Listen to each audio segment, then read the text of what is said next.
Bonjour tout le monde et bienvenue à cette diffusion en direct du projet Je m'oriente en live proposé par l'organisme Jeunes Explos stage d'un jour. Mon nom est Audrey-Anne Cloutier-Côté, je suis chargée de projet à l'organisme et encore une fois, il me fait très plaisir d'animer cette entrevue bien spéciale aujourd'hui. Comme vous le savez, à Jeunes Explos, initialement, ce qu'on propose, c'est des journées de stage en immersion en milieu de travail pour te permettre d'explorer une profession ou un métier qui t'intéresse afin de confirmer ton choix de carrière.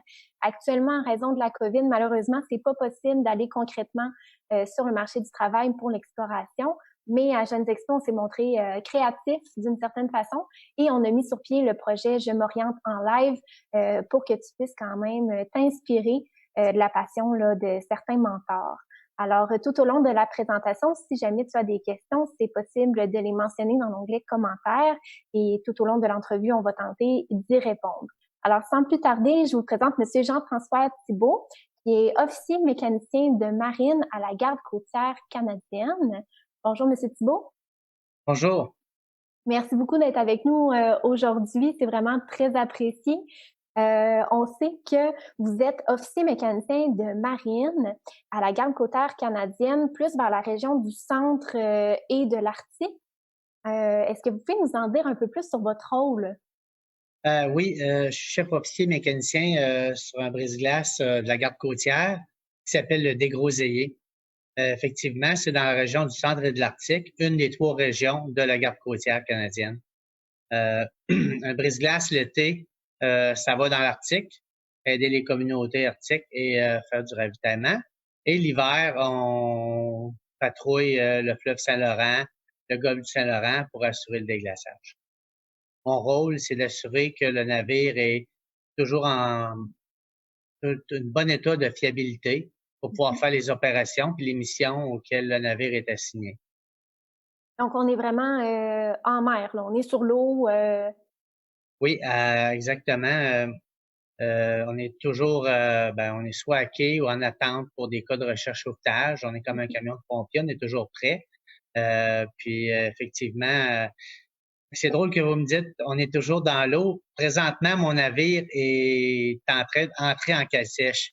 Alors, la majorité du temps, effectivement, les opérations ont lieu dans l'eau, le long du Excellent. littoral canadien. Merci beaucoup. Puis, en termes plus concrets, à quoi ça ressemble une journée type dans votre travail comme officier mécanicien de marine? À la garde côtière, je devrais dire, parce que c'est pas juste les officiers mécaniciens, on est les officiers de navigation. Euh, c'est tout, mais pas routinier. Un matin qu'on peut se lever, on s'en va sur un cas de recherche sauvetage. Le lendemain, on peut se lever, puis on va avoir des escortes à faire dans des eaux troubles, dans des glaces, ou on va aller poser des bouées dans le fleuve, le long du fleuve Saint-Laurent.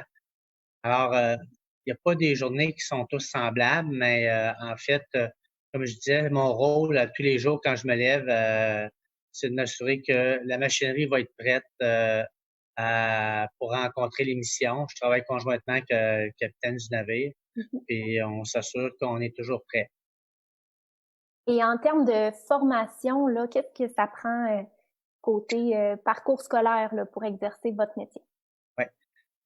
Écoutez, il y a deux parcours pour devenir un officier de la marine. Il y a oui, l'Institut à Québec pour les officiers de la marine marchande. Moi, mon parcours, ça a été celui du Collège de la garde côtière canadienne. C'est une formation de 4 ans qui est offerte, dans laquelle on est rémunéré pour étudier. On a deux types de rémunération. Une rémunération lorsqu'on étudie à l'école et une autre rémunération lorsqu'on fait les stages en mer. On gradue avec un baccalauréat en technologie, sciences nautiques. Puis ensuite de ça, après la graduation, c'est un long parcours. Hein. Quand j'ai choisi la garde côtière, c'est ce que je dis aux jeunes, c'est pas juste de choisir un métier, c'est une carrière. Puis on avance toujours dans cette carrière-là, accompagné avec des collègues et des gens plus expérimentés tout le long de notre carrière. Mhm. Donc, il y a des belles possibilités d'emploi. Là. On monte de grade. C'est quelque chose qui se fait tout au long de la carrière, finalement.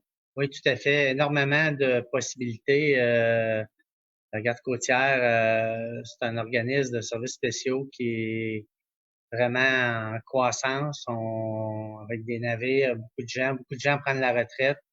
Franchement, c'est une belle carrière. Puis il y a beaucoup de possibilités à la garde côtière. C'est pas oui, on va travailler sur les navires, mais il y a un certain temps dans notre carrière qu'on a besoin, on a des besoins et l'organisation a aussi besoin qu'on vienne faire des tours à terre. On a aussi nos collègues qui travaillent du côté terrestre Mhm. pour offrir une panoplie de services, que ce soit intervention environnementale, services de contrôle maritime. C'est toutes des choses reliées à la marine.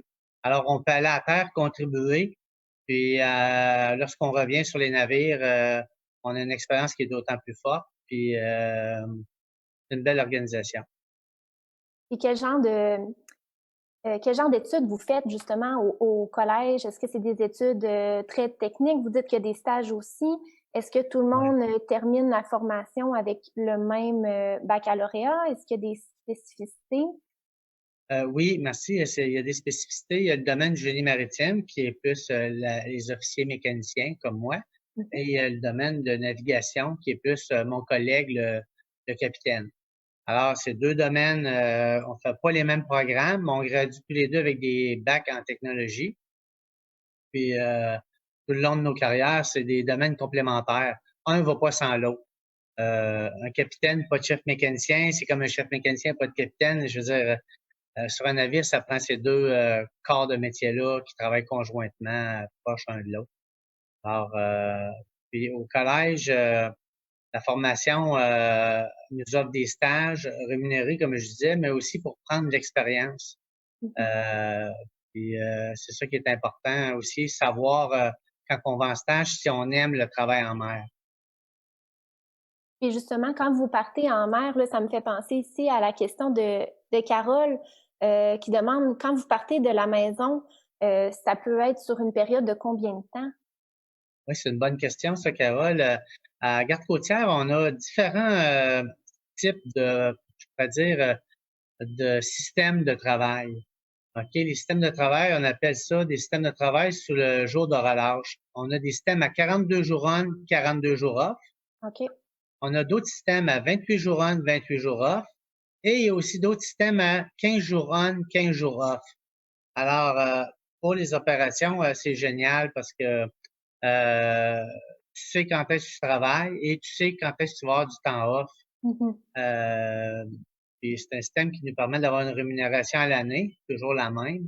Puis ça nous permet de passer du temps à la maison, puis passer du temps aussi en mer.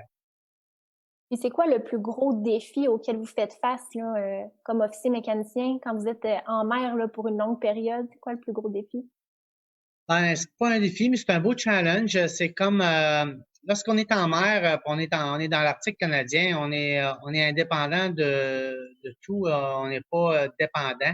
Alors, lorsqu'il y a des problèmes avec les systèmes à bord du navire, Mhm. on doit les mettre en état, les garder en bon état pour continuer nos opérations essentielles. Alors, c'est ça le challenge, c'est de s'assurer en anglais, on peut dire stay on top of the ball. On est toujours en avant des problèmes.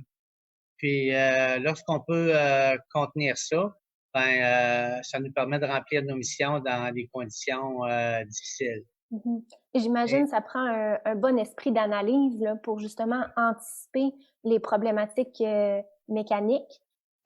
Faut toujours prévenir plutôt que guérir. c'est bien, oui, effectivement. Il y a l'analyse, mais on travaille en équipe. Il y a l'expérience. Puis, c'est comme je vous disais. Et quand on gradue du collège, on est déjà dans un système d'apprentissage avec un mentor et un artisan. Le jeune qui gradue, c'est un officier junior. Il est accompagné par des officiers plus gradés qui ont plus d'expérience. Alors, il y a un bel échange qui se fait là tout le long de ta carrière. Ça te permet d'avoir une bonne assurance.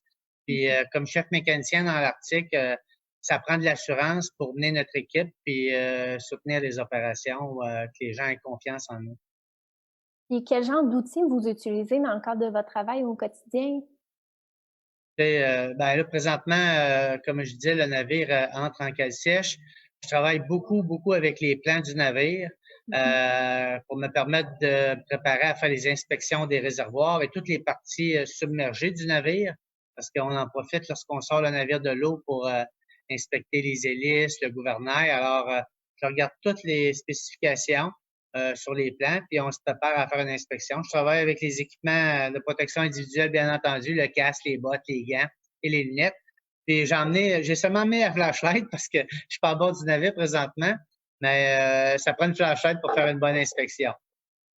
Puis est-ce qu'il y a une part aussi de votre travail qui est manuel? Disons qu'il y a une problématique technique sur le navire. Est-ce que c'est vous qui allez faire les réparations ou est-ce que vous allez gérer l'équipe qui va faire les réparations? Comme chef mécanicien, je vais certainement gérer l'équipe. Il y a le mécanicien senior qui est vraiment plus proche de l'équipe. Mais étant chef mécanicien, j'ai été aussi mécanicien senior et j'ai été officier mécanicien. Alors, avoir les hands-on, ça fait partie du travail de mécanicien de marine. Puis, ce que je peux vous dire, c'est que au besoin, certainement que je vais y aller parce que ce qui est important pour nous, c'est de continuer nos missions. Alors, s'il manque 2 mains, ça sera les miennes, puis on continue, puis on travaille. Fait que c'est un bon travail d'équipe en tous les cadres de métier là, dans l'équipage, bien sûr. Puis il y a d'ailleurs une question aussi que je trouve vraiment intéressante. Il y a Méliane ici qui s'intéresse à la synergie entre les membres de l'équipage. Comment ça se passe au niveau de l'ambiance sur le navire? Est-ce que la hiérarchie, des fois, ça peut... Quel genre d'ambiance, en fait, ça l'instaure, la hiérarchie, là? C'est une bonne question. Moi, la hiérarchie, on a tous besoin de chacun. OK? Il y a beaucoup de respect qui s'installe à bord du navire. On est confinés ensemble pendant 28 jours ou 42 jours. Certainement qu'il y a une hiérarchie, des gens on doit prendre des décisions quand on dirige le navire. Mais moi, je pense que pour avoir une bonne synergie, ça commence avec le capitaine et le chef mécanicien qui sont les deux départements, puis ils travaillent bien ensemble. Ensuite, ça déboule, tous les autres officiers travaillent ensemble. Alors, c'est quelque chose de très important d'avoir une capacité de travailler en équipe, puis ça fait partie de travailler sur un navire parce qu'on a besoin de tous et chacun. On peut pas aller chercher des ressources à l'extérieur parce qu'on est en région éloignée. Puis, qu'est-ce que vous préférez de votre travail? Mon Dieu, ce que je préfère de mon travail, c'est qu'à tous les jours, à tous les jours, on sent qu'on fait la différence. Que ce soit pour faire des ajustements sur un système pour qu'il fonctionne mieux. On voit les résultats tout de suite. Tu sais. Faire un ajustement pour faire plus d'eau potable durant la journée. Faire des ajustements, vérifier, prendre les lectures des systèmes propulsifs, savoir qu'ils travaillent efficacement. Pour moi, ça a toujours été très valorisant de savoir qu'on faisait une différence dans les opérations. Puis quand on sauve des vies dans nos missions, on sait qu'on a contribué en faisant notre petite part, en se levant le matin puis en faisant ce qu'on est supposé faire. C'est sûr que c'est du concret, là. Votre travail, comme vous dites, il est essentiel. Donc, ça a une part de satisfaction, j'imagine, au quotidien, là, de savoir que vous faites votre part, qu'on peut pas se passer de vous là, sur le navire. Certainement. Puis, voyez-vous, tu sais, j'ai parlé à quelques reprises de recherche sauvetage qu'on dit, oui, la garde côtière sauve 9 vies par jour au Canada. C'est significatif, mais un des gros rôles de la garde côtière, c'est un rôle économique. Toutes les escortes, le déglaçage qu'on fait de permettre aux navires marchands de passer dans le fleuve Saint-Laurent l'hiver, monter la cargaison vers Montréal, les ports pour pouvoir distribuer ça aux Canadiens. Je peux vous dire que c'est un gros bras économique, nos cours d'eau. Puis la garde côtière veille beaucoup à les garder sécuritaires pour la navigation. C'est pour ça qu'on contribue. Merci. Puis on sait que vous travaillez, en fait, vous êtes un employé fédéral à Garde côtière canadienne. Il y a une question ici de Maria qui se demande s'il y a plusieurs possibilités d'emploi. Est-ce que c'est un domaine d'emploi qui est en demande? Quand on sort de l'école, est-ce que c'est facile de se trouver un poste? Oui, merci pour la question, Maria, parce que effectivement, lorsqu'on gradue du Collège de la garde côtière, OK. Effectivement, on a un job assuré avec la garde côtière. Puis par la suite, vous pourrez postuler à des postes à terre pour la garde côtière ou dans d'autres organisations qui ont besoin de la marine. Les inspecteurs de Transport Canada, on a panoplie au gouvernement du Canada de personnes qui proviennent de la marine. C'est pas l'ouvrage qui manque, c'est vraiment pas ça. Ce qui est important pour ceux qui auraient de l'intérêt, c'est d'aller voir sur le site du Collège de la garde côtière. Mhm. Comme j'ai mentionné tantôt, je disais que on n'a pas besoin d'aller au cégep, mais il faut être fort en chimie, mathématiques et physique. Moi, j'ai passé par le cégep. Alors, je peux vous dire que c'est en Nouvelle-Écosse, c'est un bel endroit. Il y a un beau collège là-bas. C'est une des meilleures institutions au monde pour former les gens de la marine. Mhm. Alors, ceux qui ont le goût qui sont pas trop ennuyeux, qui sont curieux tous les jours pour travailler, ben, allez voir sur le site, puis je vous encourage à postuler. Vous dites que vous êtes passé par le cégep. Est-ce qu'il y aurait d'autres possibilités aussi comme parcours? Ben, moi, je suis allé au cégep parce que je voulais en même temps être encore plus fort en sciences, parce que faut penser que c'est un cours de 4 ans, ça passe très rapidement. Oui, quelqu'un qui finit son secondaire qui est fort peut se rendre, c'est nouveau ça, peut se rendre directement au collège. OK. Mais faut pas oublier qu'on sort avec un baccalauréat. Alors, comme si on sauterait une petite étape, mais quelqu'un qui veut, il peut. Mais aller au cégep, c'est toujours c'est un atout. Ça nous permet de suivre peut-être plus adéquatement là, puis répartir les efforts au lieu d'avoir une montagne à monter rapidement. Mhm. Ben, c'est sûr qu'en passant par le cégep, déjà, ça l'initie au domaine plus de la physique et des mathématiques un peu plus poussées que ce qu'on voit au secondaire. Mais ce que je comprends, c'est qu'il y a quand même deux parcours de possibles. On peut partir directement du secondaire, aller au collège, ou alors on peut passer par le cégep et faire son entrée au collège. La durée de la formation au collège, ça c'est stable, c'est toujours 4 ans. Oui, c'est toujours 4 ans, exactement. Puis, Excellent. c'est comme j'ai mentionné, ceux qui sortent de secondaire 5 doivent être très, très forts pour pouvoir être acceptés, là. Et je crois que c'est tout expliqué et détaillé sur le site là, du Collège de la garde côtière. Oui, Ça fait sûrement. quelques années que j'y étais, alors je suis moins, Bon, je on peux me invite les souvenir. jeunes d'aller visiter le site certainement là, si vous avez d'autres questions par rapport à la formation. Sinon, ici, je vois une question vraiment pertinente de la part de Ghislaine qui se demande en fait sur les navires, est-ce qu'il y a majoritairement des hommes, des femmes? Comment est-ce que c'est là, la dynamique entre Mon l'équipage? Dieu, ben, c'est une bonne question. Oui, ça commence à être vraiment, vraiment bien réparti. Oui, tout à fait. Cette année, j'avais 2 nouveaux gradués, c'était 2 femmes. 2 femmes qui étaient mécaniciennes de marine. Alors, dans mon groupe. Non, il y en a de plus en plus. Moi, quand je suis gradué, c'était beaucoup plus rare, mais effectivement, c'est de plus en plus gradué. Puis il n'y a pas d'inquiétude être une femme ou un homme dans le domaine où on travaille. On travaille de façon respectueuse et professionnelle. Mhm. Les femmes, ben, ils ont leur cabine. Nous, les officiers, nos cabines sont pas partagées, pas comme les membres d'équipage. Fait que tout est bien correct pour ça, là. Ils sont les bienvenus. Donc, officier, mécanicien de marine, il y a de plus en plus de femmes, mais pour le reste de l'équipage, est-ce que c'est aussi divisé 50-50 ou c'est majoritairement... Tu sais, madame, ben, je peux pas dire 50-50, j'ai pas les chiffres, mais je peux vous dire que j'en vois de plus en plus. Mhm. 50-50, c'est peut-être pas sur le dégroseillier présentement, mais juste à la région du centre de l'Arctique, il y en a 745 personnels navigants, puis j'y côtoie pas tout assez pour vous le dire, là, mais Je certainement comprends. qu'il y a une belle harmonie. Ça ressemble un peu dans les bureaux, là. Il y a peut-être un petit peu plus d'hommes, mais ça ressemble un peu dans les bureaux aussi, je dirais. Ben, c'est bien parce que à Jeunes Explos aussi, on fait la promotion de la mixité en emploi, fait que ça peut être rassurant aussi pour certaines jeunes femmes qui nous écoutent là, d'aller vers des métiers plus traditionnellement masculins. On voit qu'il y a quand même une belle ouverture puis que ça change aussi là, directement dans les conditions de travail. On en voit de plus en plus là, des femmes sur les Oui, navires.